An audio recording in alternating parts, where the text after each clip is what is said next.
வணக்கம். மனிதநேய பற்றாளன் அண்டன் சின்னராசா பிலிப் ஈழத்தின் கரவட்டி மண்ணின் மைந்தனாய் அவதரித்து கரவை திரு இருதய கல்லூரியில் ஆரம்ப கல்வியும், யாழ் புனித பத்திரிசியார் கல்லூரியில் மேற்கல்வியும், கண்டி தேசிய குருத்துவ கல்லூரியில் இறையியல் பட்டமும் பயின்றேன். இறையருள் அழைத்தலால் இறைபணி ஆற்றிட அருட்பணியாளனாய் அர்ப்பண வாழ்வுக்குள் ஐக்கியமாய் சில ஆண்டுகள் ஆன்மீக மேய்ப்பனாய் அரும்பணிகளாற்றினார். ஆன்மீக விடுதலைக்கான பணிகளோடு இன விடுதலைக்கான விதைகள் இளம் வயதிலேயே அவருக்குள் விழுந்து துளிர்விடத் தொடங்கியது. மனித விடுதலை என்பது வெறும் ஆன்மாவுக்கானது மட்டுமல்ல, அடிமைத்தனத்திலிருந்தும் ஒரு மனிதன் விடுவிக்கப்பட வேண்டும் என்ற எண்ணங்களை தன்னுள்ளே உள்வாங்கி ஒடுக்குமுறைகளுக்கு எதிராகவும் தனது குரலை உயர்த்தத் தொடங்கினார்.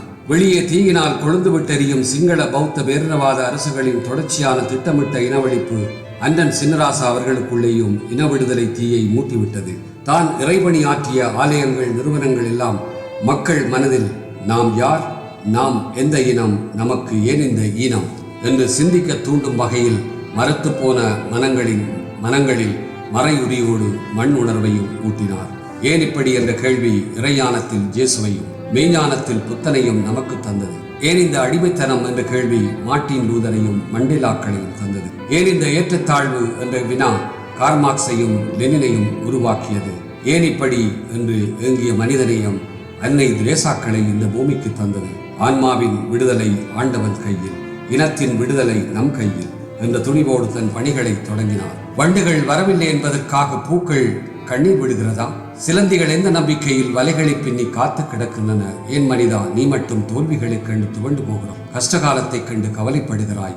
வண்ணத்து பூச்சிகளிடமிருந்து வாழக்க ஆரம்பம் அருவருப்பும் அசிங்கமும் தான். புழுவாய் கூட்டுக்குள்ளே அடைபட்டு கருமை மயிர்கொட்டியாய் அருவருக்காதவர் நம்மில் யார் உண்டு? முடிவில் கண்ணை கவரும் வண்ணங்கள் யார் இப்படி வண்ணங்களை தெளித்து வண்ணத்து பூச்சியாய் பறக்கவிட்டது? ரவிவர்மாவும் பிக்காசோவும் தோற்று போனதும் இந்த வண்ணத்து பூச்சிகளிடம் என்பது போல மக்களின் மனங்களை ஆற்றும் ஆற்றுப்படத்தலோடு உளக்காயங்களுக்கும் புண்பட்ட மனங்களை ஆற்றும் அரும் பணிகளாற்றினார். 1981 மே மாதம் 31 நள்ளிரவு திட்டமிட்ட இனவழிப்பின் இன்னொரு முகம் அறிவு படுகொலை. நூல்களை கருக்கினால் அறிவு தமிழரின் மூளையையும் பொசுக்கிவிடலாம் என்று காட்டுமிராண்டிகள் கூட்டு சேர்ந்து கல்வித்தாயின் கோயில் யாழ் நூலகத்தை கரியாக்கி இடுகாடாய் மாற்றினர்.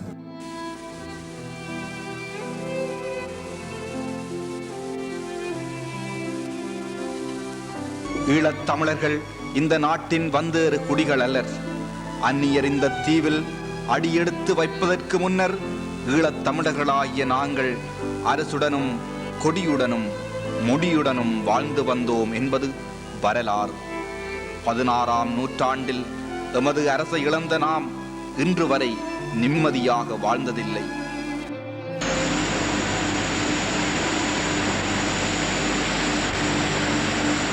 Surrounding the recent violent happenings in Jaffna. Unexpected break of violence in Jaffna. நம் அழியா வரலாற்று ஆவணங்கள் அழித்துவிட்ட அழியா காயங்கள் ஆறப்போவதில்லை. மன்னிக்க சொன்னார் இயேசு. இதை எப்படி மன்னிப்பது? மனிதநேய பற்றாளன் அண்டன் சின்னராசா என்று தங்கியிருந்தது நூலகத்திலிருந்து மிக அருகில்தான். நூலகம் எரிவதை பார்த்து அதிர்ச்சியில் கலங்கி போனாலும் யாழ் நகர் அன்று இராணுவ கும்பலால் சுற்றி வளைக்கப்பட்டு ஊரடங்கு உத்தரவு போடப்பட்டிருந்தாலும் அதையும் மீறி அருட்தந்தை பஸ்டியனுடன் இணைந்து வீடியோ கேமராவை தன் ஆயுதமாக்கி நடந்த அனைத்தையும் முதலில் ஆவணமாக்கினார். நூலகம் மட்டுமல்ல, ஈழநாடு அலுவலகம், நகரில் எரிந்த கடைகள் முழுவதையும் படம் பிடித்தார். எரிக்கப்பட்ட வீட்டிலிருந்து தப்பிச் சென்ற நாடாளுமன்ற உறுப்பினர் திரு யோகேஸ்வரன் அவர்களையும் அன்றைய யாழ் மேயர் திரு விஸ்வநாதன் அவர்களையும் நேரில் நேர்காணல் செய்து நடந்த அனைத்தையும் துணிச்சலோடு ஆவணமாக்கினார். இவருடன் இணைந்து ஆவணமாக்கிய அருட்தந்தை பஸ்டியன் அவர்கள் பின்னாளில் இராணுவத்தால் படுகொலை செய்யப்பட்டார். அத்தனை காணொளி ஆவணங்களையும் பத்திரமாக கொழும்புக்கு எடுத்துச் சென்று பிரதி எடுத்து வெளிநாட்டு தூதரகங்களுக்கு ஆதாரத்தோடு ஆவணமாய் அளித்த இனவழிப்பின் முதல் சாட்சியம். அதன் பின்பு உளவுத்துறையினரால் கைது செய்யப்பட்டு விசாரணைகளுக்கும் சித்திரவதைகளுக்கும் ஆளாகி திருச்சபையின் தலையீட்டால் விடுவிக்கப்பட்டார். இன்றும் இணையத்தில் நூலக எரிப்பின் வீடியோ ஆவணமாய் இருப்பது ஆண்டனின் ஆதாரம்தான். இயேசுவை போல சாட்டியனும் ஆயுதம் கூட எடுக்காமல் பேரினவாத அரசுக்கு சாட்சியங்களால் சாட்டையடி கொடுத்து மன்னார் ஆயர் ராயப்பு யோசப் அவர்கள் ஒருமுறை நேர்காணலில் இனப்படுகொலை செய்தவர்கள் மட்டுமல்ல, படுகொலைகள் நடக்கும் போது வாய்மூடி மௌனிகளாய் இருந்தவர்களும் போர்க்குற்றவாளிகளே என்று குறிப்பிட்டார். as you are the mayor of this city of Jaffna. Can you tell us exactly what happened from 31st of May to the 4th of June? On the 31st of May at about 8:15, I was addressing a meeting near Nachima Koviladi. While I was addressing a meeting, I found the crowd moving hither and thither, and I also heard at the same time the sound of a cracker. I told the crowd that it was only a sound of a cracker, not to get disturbed and to get back to their places. The crowd was about to receive again. They ran hither and thither. In the meanwhile, I noticed police officer Kanaga Sundaram, who passed away. He was working in the courthouse. He was about 15 yards away from the platform. I asked him, at that time he was armed with a revolver and his revolver was pointing towards the sky. He was swirling around. I asked him, Kanaga Sundaram, what are you doing? Sir, I have been shot by someone. Could you please help me by giving a car? I appealed to the crowd saying that to bring a car. A person by the name of Subhaya Yoga Singh immediately volunteered. Car came to the spot where he stood, and Anthony Sil, he is the editor of the Thievery paper. He assisted him in இனப்படுகொலையிலே இந்த நிகழ்விலே முக்கியமாக கொழும்பிலும், அதாவது இலங்கை தலைநகரான கொழும்பிலும், யாழ்ப்பாணத்திலும் மற்றும் தமிழர்கள் வாழும் அனைத்து பிரதேசங்களிலும் தமிழர்கள் ஆயிரக்கணக்காக கொலை செய்யப்பட்ட நிகழ்விலே நாங்கள் நின்று அந்த நிகழ்வை நினைவு கூர்கின்றோம். குறிப்பாக வெலிக்கடை சிறைச்சாலையிலே அரசியல் கைதிகளாக வைக்கப்பட்டிருந்தவர்கள் 2 தடவைகள், அதாவது ஜூலை 25ஆம் தேதி, ஜூலை 27ஆம் தேதி 1983ஆம் ஆண்டில் மொத்தமாக 53 அரசியல் கைதிகள் கொடூரமாக கொலை செய்யப்பட்டார்கள். அந்த அரசியல் கைதிகளோடு நானும் அவர்களோடு இருக்க வேண்டிய நிலை இருந்தது. எனது பெயர் ஆண்டன் சின்னராசா பிலிப். நான் வெலிக்கடை சிறைச்சாலையிலே கைது செய்யப்பட்டு அங்கே தடுத்து வைக்கப்பட்டிருந்தது. பயங்கரவாத தடை சட்டத்தின் கீழே தகவல் கொடுக்க மறுத்த குற்றங்களுக்காக 1982ஆம் ஆண்டு நவம்பர் மாதம் 15ஆம் தேதி என்னையும் My dear brothers and sisters, on this day, June 1st, 40 years ago, I was in the late 20s, actively involved in many fronts, along with my religious duties. If I could share with you specifically in 1981, I have been organizing many seminars and talks by distinguished speakers, including politicians and human rights activists.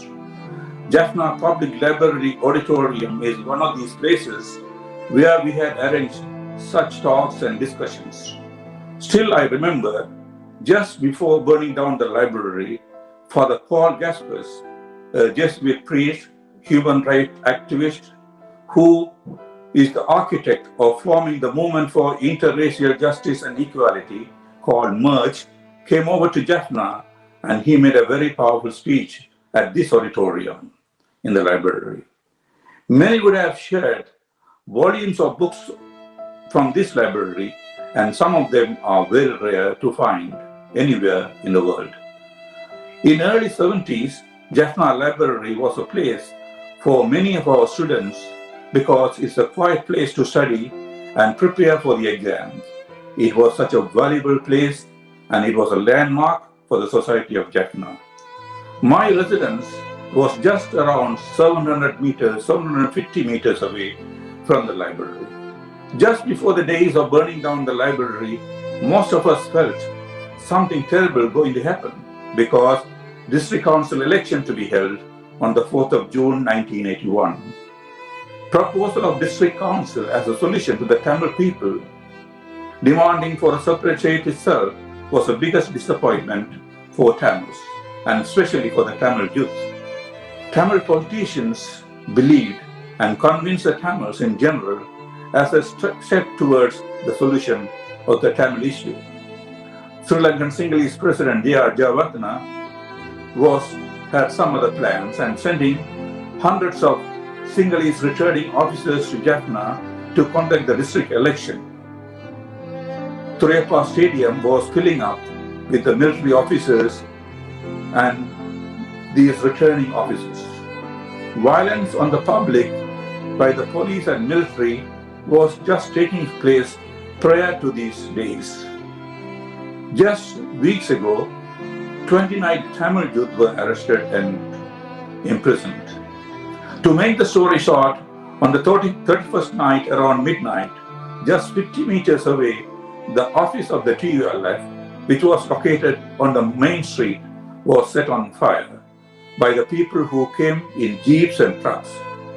This was after setting the fire on the Jaffna Public Library that night.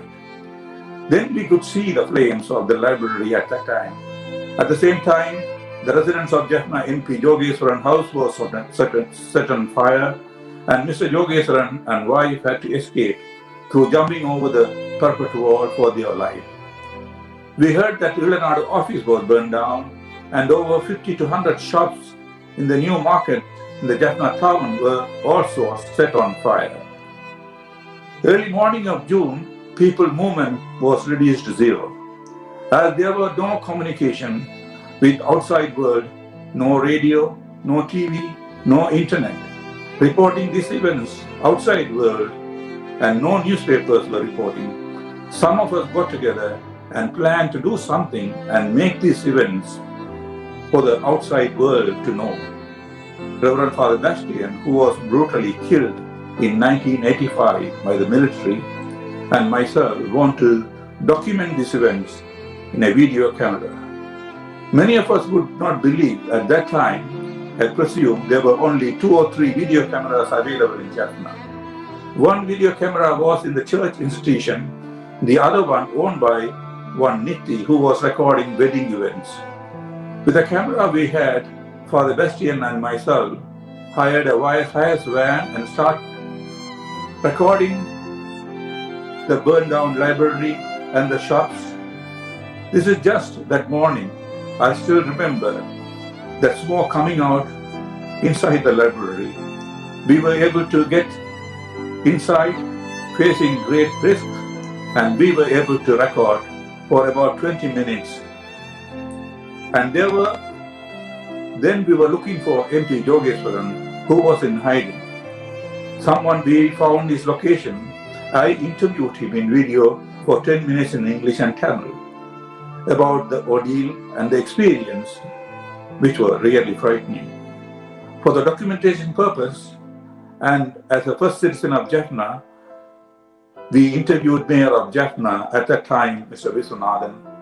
I interviewed him in video for another 10 minutes. We tried our best to edit in a secret location and produced a documentary of 30 minutes, Jaffna on Fire. We were able to take it to Colombo, and through our political connections, we were able to distribute some important high commissions and embassies, mostly in the Western world. Unfortunately, we lost the original now. The copy we have had been transferred many times. If at all, if anyone sees something which is live, it is from this video only. Anyway, some documentation to recall our memories, and especially on this 40th year of its memorial. Thank you.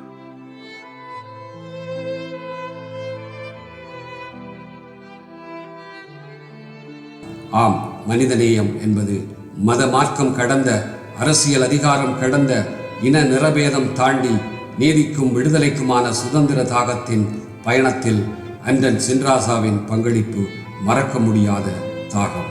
இயேசுநாதரின் கூற்றான நான் பசியாயிருந்தேன் உணவு கொடுத்தீர்கள், நான் தாகமாயிருந்தேன் என் தாகம் தணித்தீர்கள், நான் ஆடையின்றி இருந்தேன் ஆடை அணிவித்தீர்கள், நான் நோயிற்றிருந்தேன் என்னை கவனித்துக் கொண்டீர்கள், நான் சிறையில் இருந்தேன் என்னை தேடி வந்தீர்கள் என்ற போதனைக்கு இணங்க தொடர்ச்சியான பல பணிகளை செய்ததன் விளைவு 1983 கைது செய்யப்பட்டு வெலிக்கடை சிறையில் இருந்தபோதுதான் ஜூலை கலவரமும் வெலிக்கடை சிறைச்சாலை படுகொலையும் இடம்பெற்று அப்போது மரணத்தின் விளிம்பு வரை சென்றவரை இன்று மரணம் அணைத்தது. அன்றைய அந்த மரணச்சிறை அனுபவங்களை இப்படி பகிர்ந்து கொள்கிறார் ஒரு நேர்காணலில்.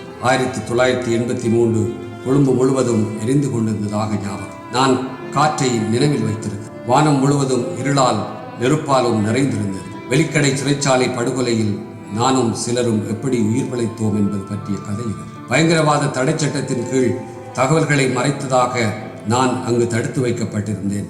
என்னுடன் இன்னும் 8 பேர், ஒரு கத்தோலிக்க பாதிரியார் father Singarayar, doctor Dharmalingam, Thiru Kovai Maheshan, doctor Somasundaram Rajasundaram, S David, Kalanidhi Jeyakularajah, வணக்கத்துக்குரிய ஜெயதிலகராஜா மற்றும் திரு எம் நித்யானந்தன் அனைவரும் பல்வேறு குற்றச்சாட்டுகளின் கீழ் கைது செய்யப்பட்டு ஜூலை 23ஆம் தேதி யாழ்ப்பாணத்தில் ஒரு சம்பவம் நடந்ததாக கேள்விப்பட்டோம். 25 கொழும்பிற்கு சடலங்கள் கொண்டு வரப்பட்டதாகவும் கேள்விப்பட்டோம். அந்த இறுதிச் சடங்குகள் கரத்தை மயானத்தில் நடைபெற்றுக் கொண்டிருந்த பொழுது கலவரம் வெடித்தது. 25ஆம் தேதி மாலை நாங்கள் 9 பேரும் சிறையின் அதிகபட்ச பாதுகாப்பு பிரிவில் வைக்கப்பட்டோம். இது இளைஞர் குற்றவாளிகள் பிரிவு என்று அழைக்கப்படுகிறது. அன்று மாலை நாங்கள் நிறைய அலறல் மற்றும் அழுகை சத்தங்களை கேட்டோம். செப்பல் பிரிவில் அரசியல் கைதிகள் மீது தாக்குதல் நடப்பதை நாங்கள் விரைவாக கண்டுபிடித்தோம். சிங்கள குற்றவாளிகள் அனைவரும் விடுவிக்கப்பட்டனர். அவர்கள் தங்களால் இயன்றதை எடுத்துக்கொண்டு தமிழ் கைதிகளை கொன்றொழித்தார்கள். இந்த நாளில் 35 பேர் படுகொலை செய்யப்பட்டனர். நாங்கள் இருந்த கட்டிடத்தின் மீது தாக்குதல் நடத்தப்பட்டது. சிங்கள குற்றவாளிகள் வந்து அனைத்து பூட்டுக்களையும் உடைத்தனர். அவர்கள் உள்ளே வந்து எங்கள் அறைகளில் இருந்த எங்களை அழைத்துச் செல்ல தயாரானார்கள். அதிர்ஷ்டவசமாக அவர்களால் 3 செல்களை திறக்க முடியவில்லை. இதன் விளைவாக 9 பேர் உயிர் பிழைத்தோம். அவர்கள் உடனடியாக பூட்டை உடைத்து கேட்டை திறந்தனர். டாக்டர் ராஜசுந்தரம் அவர்களிடம் தர்க்கம் செய்ய முயன்றார். ஆனால் அவர் வெளியே இழுத்துச் செல்லப்பட்டார். அவர் சம்பவ இடத்திலேயே கொல்லப்பட்டார் எங்கள் கண்முன்னே. உடனே அவர்கள் மீண்டும் உள்ளே வராமல் இருக்க கேட்டை மூடினோம். அவர்கள் எங்களை முடித்து விடுவார்கள் என்று நினைத்தோம். நல்ல வேளையாக ஒரு உயர் அதிகாரி வந்து எங்களை எல்லாம் வெளியேறும்படி கட்டளையிட்டார். மறுநாள் காலை நாங்கள் வெளியே அழைத்துச் செல்லப்பட்டோம். கைவிலங்கிடப்பட்டோம். பின்னர் ஒரு சிறிய விமானத்தில் அனுப்பப்பட்டோம். பின்னர் நாங்கள் மட்டக்களப்பு சிறைச்சாலைக்கு கொண்டு செல்லப்பட்டதை உணர்ந்தோம். 2 மாதங்கள் கழித்து போராளிகளின் விடுவிப்பால் விடுவிக்கப்பட்டோம். எனது குடும்பத்தினர் படுகொலை செய்யப்பட்டதை அறிந்து இறந்தவர்களின் பட்டியலில் நான் இருந்ததால் எனக்காக ஒரு இறுதி ஊர்வலம் கூட நடத்தப்பட்டது. நான் உயிர் பிழைத்தேன் என்று தெரியாது இந்தியாவில் உள்ளவர்களும் எனது நண்பர்களும் பலர் இறுதி நினைவுகளை நடத்தினார். அதன் பின்பு கனடாவுக்கு புலம்பெயர்ந்தும் தொடர்ச்சியாக ஆன்மீக, சமூக, அரசியல் பணிகளில் தன்னை ஈடுபடுத்திக் கொண்டார் அண்டன் சின்னராசா பிலிப் அவர்கள். தமிழ் கத்தோலிக்கரை இணைத்து TCCT டொரண்டோ தமிழ் கத்தோலிக்க சமூகம் அமைத்து நமக்கென தமிழில் வழிபாடு செய்ய ஒரு ஆலயத்தை வேண்டி போராடினார். மக்களுடன் இணைந்த அந்த வேண்டுகோளின் விளைவாக டொரண்டோ பேராயர் அதற்கு அனுமதியும் வழங்கி கடந்த பல ஆண்டுகளாக நம் தாய்மொழியில் வழிபாடு செய்ய ஒரு ஆலயமும் உருவானது வரலாறு. அதற்காக யாழ் மறை மாவட்டத்துடன் தொடர்பு கொண்டு அங்கிருந்து அருட்தந்தையர்களை வரவழைத்து நம் மக்களின் ஆன்மீக தேவைகளை நிறைவேற்றிட அரும்பாடுபட்டார். ஆலயத்தின் பங்கு தந்தையின் தலைமையில் பங்கு குழுவின் துணைத் தலைவராகவும் ஆலோசகராகவும் பல ஆண்டுகள் பணியாற்றி பல ஆன்மீக, சமூக, தாயக பணிகளை செய்து வந்ததும் போற்றுதற்குரியது. அவரின் மொழி, இனம் தொடர்பான பல பணிகள் வெளியில் தெரியாமல் இலைமறை காயாக வெளிச்சத்துக்கு வராமல் தன்னை பின்னிறுத்தி செயல்பட்டு வந்தார். தாயகத்தில் உள்ள பல தொண்டு நிறுவனங்களும் போரினால் பாதிக்கப்பட்ட போராளிகள் குடும்பத்தினர் மற்றும் உறவுகளுக்கும் அவர் செய்து வந்த பணிகள் அளப்பரியது. கனடாவில் தான் பணியாற்றிய டெசோக் அமைப்பின் நீண்ட காலமாக புலம்பெயர்ந்து வந்த உறவுகளுக்கு, புது குடிவரவாளர்களுக்கு பன்முகப்படுத்தப்பட்ட சேவைகளை ஆற்றி பல்லாயிரம் பேரின் வாழ்வு சிறக்க வழிகாட்டியாக இருந்து செயல்பட்டு வந்த பன்முகங்கள் பரிமாணம் கொண்டவர், சமூகத்தின் சாதனையாளர், எண்ணியதை செய்து முடித்தவர். எல்லாமே உங்கள் நலனுக்காக அல்ல, தமிழினத்தின் நன்மைக்காக தாகத்தோடு செய்து பலரின் தாகம் தீர்த்தது. கத்தோலிக்க வாழ்வின் விழுமியங்கள் வலுவாது கர்த்தரின் வழியதனை பின்பற்றி கனடா கத்தோலிக்க சமூகத்திற்காக கனகத்தூதன் இதழை நடத்தி எண்ணங்களை எழுத்தாக்கும் ஏட்டுப்பணியில் இடைவிடாது பல ஆண்டுகள் ஊடகப் பணியிலும் உண்மையான தரிசனங்களை கரிசனமாய் மக்களுக்கு வழங்கிய மனிதநேய பற்றாளர். மௌனத்தை மட்டுமே பரிசாக தந்து பேச்சு மூச்சின்றி விடைபெற்று சென்றதால் எங்கும் விழிகளுக்குள் ஊற்றெடுக்கும் கண்ணீர் துளிகளே எங்களின் அன்பு காணிக்கை. உலகெல்லாம் தமிழ் எடுத்துச் சென்ற தமிழ் தூது தன்னாயக மடிகளுக்கு நூற்றாண்டு விழா எடுத்து தமிழுக்கும் புகழ் சேர்த்து அவரின் அத்தனை பணிகளையும் தொகுத்து ஆங்கிலத்திலும் தமிழிலும் அரும்பெரும் நூல்கள் தந்து தனிநாயக அடிகளாரை தமிழ் நாயகி அடியானாக்கி உலகறியச் செய்த சாதனைகளை தமிழன்னையும் கண்ணீர் துளிகளை சொரியச் செய்துவிட்டு மௌனித்து இன்று நித்திய உறக்கம். ஆடி மாதம் என்றால் கருப்பு யூலையின் வடுக்கள் மறைய கனேடிய தமிழருக்கு ஆறுதலூட்டும் ஆரோக்கிய அன்னையின் திருவிழா. மிட்லாண்ட் திருத்தலத்தில் மக்கள் வெள்ளமென திரண்டு மத பேதமின்றி தாயகத்தின் நினைவுகளை சுமந்து கொண்டு ஒன்று கூடும் அந்த நிகழ்வு பல ஆண்டுகளுக்கு முன்பு தங்கள் எண்ணத்தில் உருவானது நம்மில் சிலருக்கு மட்டுமே தெரிந்த உண்மை. ஆண்டுதோறும் பல ஆண்டுகளாய் புனித பூமிக்கான ஹோலிலேண்ட் புனித யாத்திரை ஆண்டவன் இயேசுவின் பாதச்சுவடுகள் பதிந்த புண்ணிய மண்ணில் பல நூற்றுக்கணக்கானோரின் பாதங்கள் பதிந்திட அற்புத பணிகள் செய்தீர். தான் சார்ந்த திருமறையின் நம்பிக்கைகளுக்கு விசுவாசமாய் வாழ்ந்து மற்றவர்களுக்கும் வழிகாட்டியான அற்புத மனிதர். விடுதலைக்கான விலைகள் பல கொடுத்து விடுதலை கண்டு வாழும் யூத இனத்தின் மண்ணிலே தாய்மொழியின் படிமங்களும் கல்வெட்டுக்களும் சில இடங்களில் பதித்து தமிழின் பெருமையினை கிளைகள் உலகெங்கும் பரப்பும் விரிந்து விளங்க வழி அமைத்தீர். நிலம் கடந்து புலம்பெயர்ந்து வாழ்ந்தாலும் தான் நேசிக்கும் இதயத்தின் தாகமான தமிழீழ மக்களின் விடுதலைக்காக முக்கியமாக ஒரு பணியினை சத்தமின்றி நித்தமும் அயராது செய்து வந்தார். அதுதான் இனப்படுகொலை தமிழின அழிப்பை ஆவணமாக்கும் பணி. அவ்வாறு ஆவணப்படுத்திய ஆவணங்கள் தகுந்த ஆதாரங்களும் ஐநாவுக்கும் அது சார்ந்த மனித உரிமை நிறுவனங்களுக்கும் மேற்குலக அரசு இயந்திரங்களுக்கும் அவ்வப்போது அறிக்கைகளாக அளித்து வந்த ஒரு மறைமுக போராளி, தமிழர் விடுதலை செயற்பாட்டாளர் நம்மிடமிருந்து மறைந்தது நம் இனத்திற்கு ஒரு பேரிழப்பாகும். பிறப்பு என்பதே இறப்பதற்கான விதைதானே.